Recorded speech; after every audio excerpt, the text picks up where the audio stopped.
Hello and welcome to my YouTube channel. If you're regular here, you know I review many photographic, audio and video related products. Now today's video is going to be split into two videos actually, because otherwise it would be far too long. Now I'm doing a comparison. I'm not a big fan of comparisons because camera gear is very individual. What works for one person doesn't work for somebody else. But people have been asking me for a comparison between the Fujifilm X S20 that we have here, and I've got the Sigma 18-50 lens fitted to it, and I have for a reason. You'll see why in just a second.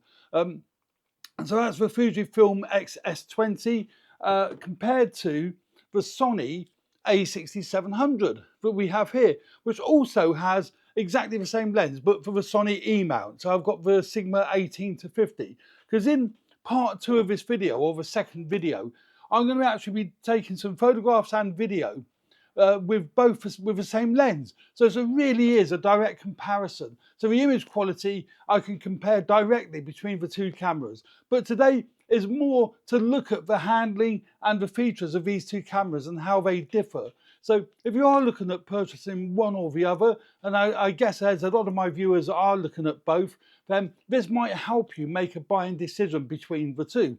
But the long and the short of it is, they're both great cameras, to be fair, and you're not going to be disappointed with whichever one you choose. But there are some fundamental differences between the two. So both cameras have the 26 megapixel sensor. The ISO range is pretty much the same with both cameras, so you're not going to see any difference between either of the cameras depending on what ISO you're using, or regardless of what ISO you're using.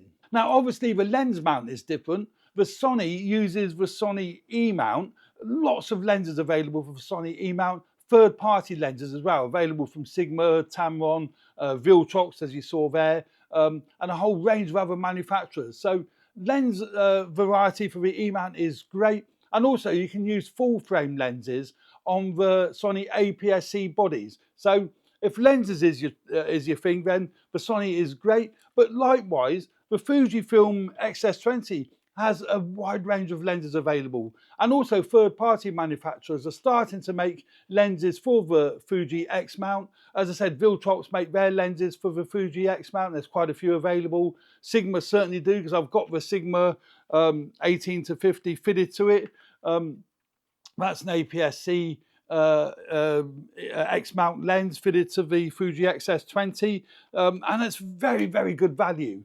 So you don't have to buy Fuji lenses, but also Fuji make a very large range of lenses for their X mount bodies. Both cameras have a 3-inch articulating screen. The specs on the screens is pretty much identical, so you can do your high level, low angle shots, and great if you're into vlogging or if you're into video filming like I am. I swing the monitor around so I can check the composition when I'm filming here in the studio. Both cameras shoot 4K video, and lots of different codecs available for the Fujifilm X S20. Likewise, there's a lot of codecs available for the Sony A6700, and they're all 10-bit 4K. It does HD as well, which would be 8-bit. So yeah, very flexible. Both cameras are very versatile for video, and that's what I love about them.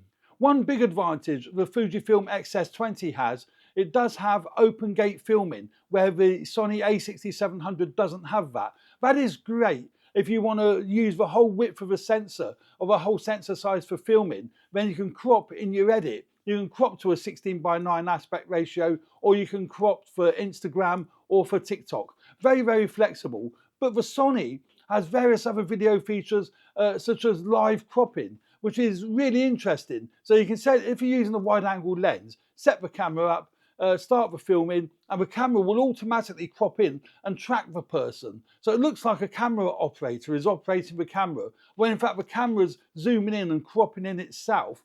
And it's a really, really nice feature. If you're a solo creator and you are presenting something, you can move around in the frame and the camera will track you. Really, really useful little feature. Both cameras have a high speed mode in video. The Sony goes up to 120 frames a second in video, that's HD, which is really good. But the Fuji does 240 frames a second. It's a softer image, but it's quite useful to have that feature if you need it, if you do want to get some extreme slow motion. The Sony A6700 is weather sealed to some extent, where the Fujifilm X S20 isn't. I've had no problem using either in light rain or showers. I don't think you're going to have an issue, but it's worth knowing that the Sony does have just that little bit better weather sealing than what the Fuji does. The batteries in the two cameras are great. You get plenty of photographs and video content from either of the cameras. You don't have to worry about that. The Sony uses the FZ100 battery, which they've been using for quite a long time now, and that's a great battery. And the Fuji uses the new NPW235 battery. Again, it's a better battery than the, was it the 126S? I think it was the 126.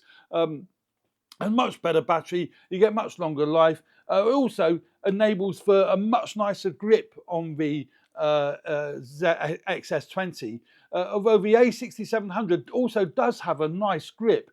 I prefer the grip on the XS20, the Fujifilm X S20. I think the handling on the XS20 is better than what it is on the A6700.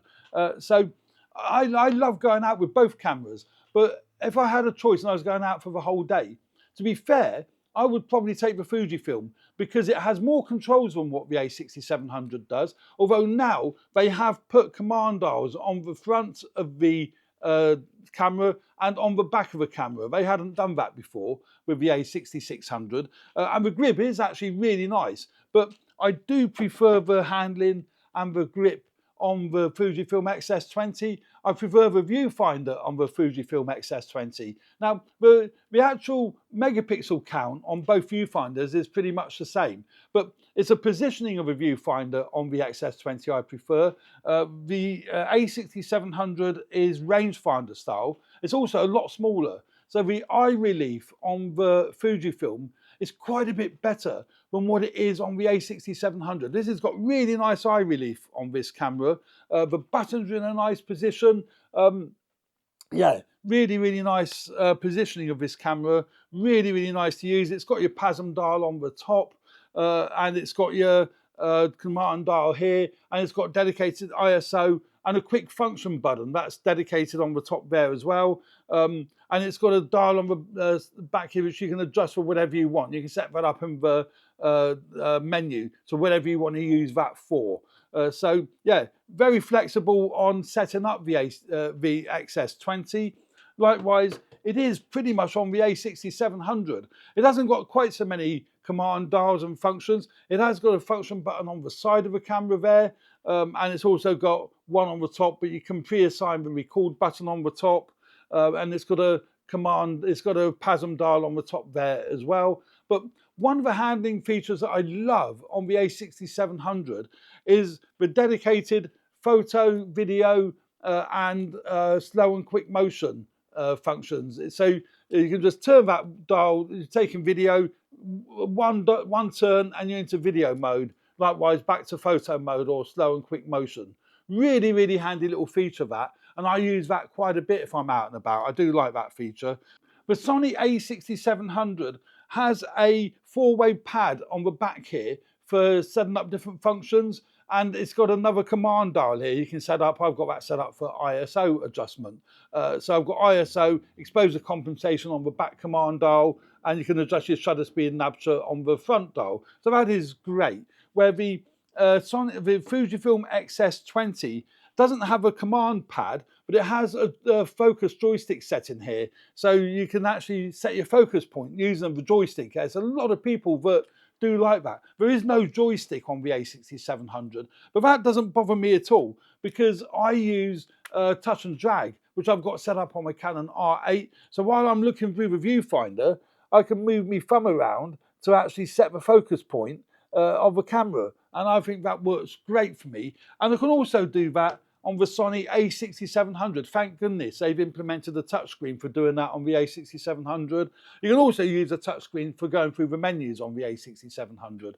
So again, I can do that just by touching moving my thumb across the touchscreen, and then that will set the focus points on the A6700. Now, as far as image quality from these two cameras, then there's not going to be a great deal of difference. I don't think there's going to be any difference. Although my friend did borrow my A6700 for doing as a B camera for doing a wedding shoot, and he got some beautiful images with the Viltrox 75mm f1.2 lens. So much so that he went out and bought an A6700 and two Viltrox lenses to go with his A6700. This lens being one of them, because I wouldn't sell this one, I love it. And you see here some of the images that he took. Now, he has given me permission, and the couple have given me permission to be able to use these images. And you can see the depth of field is great with that f1.2 lens. And, you know, the images are sharp, they're gorgeous. So this 26 megapixel sensor in the Sony, the same as would be in the Fuji, will give you beautiful colors, beautiful images, and you can use it for professional work. Just bear in mind, it has only got the one SD card slot.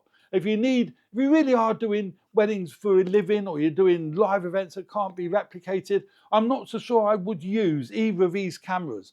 I would choose their respective bigger models, such as the A7, the A7 IV, or in Fuji's case, something like the XH2S, something that does have two memory card slots. But you can see here the images are just so crisp, and you can throw the background out of focus beautifully and still get, you know, beautiful, beautiful images. So, you know, both cameras will produce great images. You've got no fear there. I think it's a matter of choosing which camera fits your workflow better. Which camera do you like? The Sony E-mount lenses? Do you already have Sony E-mount, Sony E-mount camera? Maybe you've got some Sony E-mount lenses.